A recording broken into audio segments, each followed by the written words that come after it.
beginner gardeners think the fall is a perfect time to prune, but actually the springtime is better to prune than the fall. Unless you have shrubs that look like this. This is something that you would prune. This is my peony hedge, and if you have any diseased plants in your garden or ones that have powdery mildew, the best thing to do is to remove them. And it's important to remember anytime that you plan to prune, and if you have powdery mildew or any shrubs that are diseased, it's important to sterilize your equipment after each use. That's because you don't want the spores flying all over the place or to other shrubs in your garden. It's important to disinfect your scissors or any tools you plan on using in the garden. And now that we got our scissors sterilized, you don't want to remove the whole plant. We're going to leave at least 3 inches of the peony above the ground. And that's a good idea to do when it comes to pruning your shrubs. That way you'll know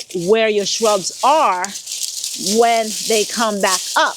If you cut all the way down to the ground, you won't know where that shrub is. So by leaving something up, you'll know, you'll be able to locate your flower or shrub or plant a little easier for next season.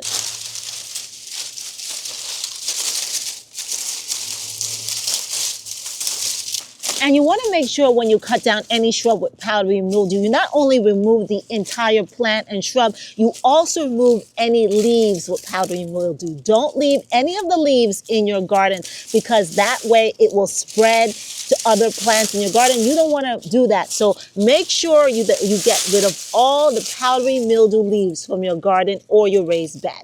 Another thing I do is I leave my coneflowers intact all winter long. I don't prune them, and that's because coneflowers are fantastic for birds and finches. Lots of times these birds don't have anything to eat during the winter time. Coneflowers give them a source of energy and something to eat during those cold winter months. If you have coneflowers, don't prune them, leave them alone, leave them for the birds. So these spent flowers provide protein-rich seeds that birds like goldfinch, sparrows, and chickadees can easily get to. No, they may not be as attractive, but these coneflower heads really do help out the birds. So you should just leave them through the fall and even during the winter to help our feathered friends. And this is something that truly breaks my heart. Leaves being left on the curb to be taken to the trash.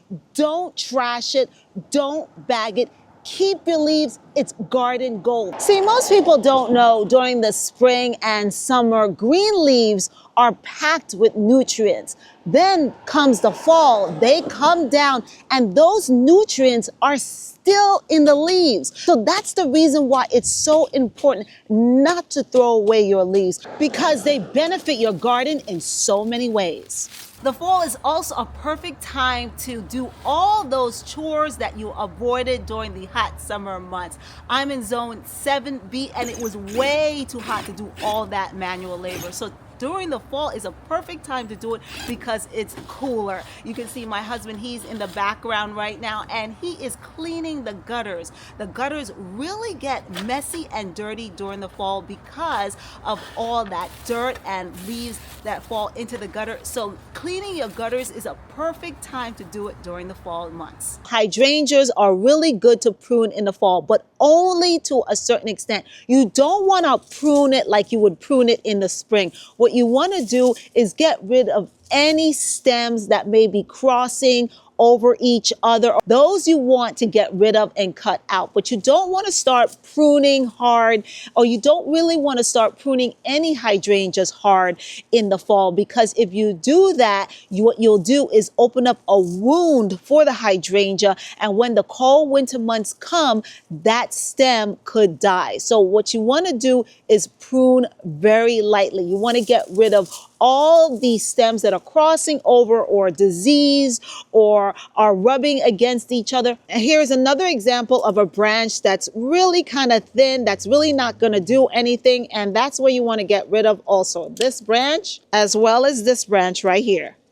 And if you think about it, these big, beautiful flowers act as a cover during the winter. It actually covers the stem of your hydrangea, and it looks beautiful when there's snow on top of these big, beautiful blooms. So guys, thank you so much for joining me here on my channel, The Determined Gardener. I hope these tips will help you to avoid those common mistakes that some gardeners do when it comes to fall cleanup. By the way, are you concerned about the weather? It has been getting really cold lately, and some people are saying that it's going to be the coldest winter this year. Ooh.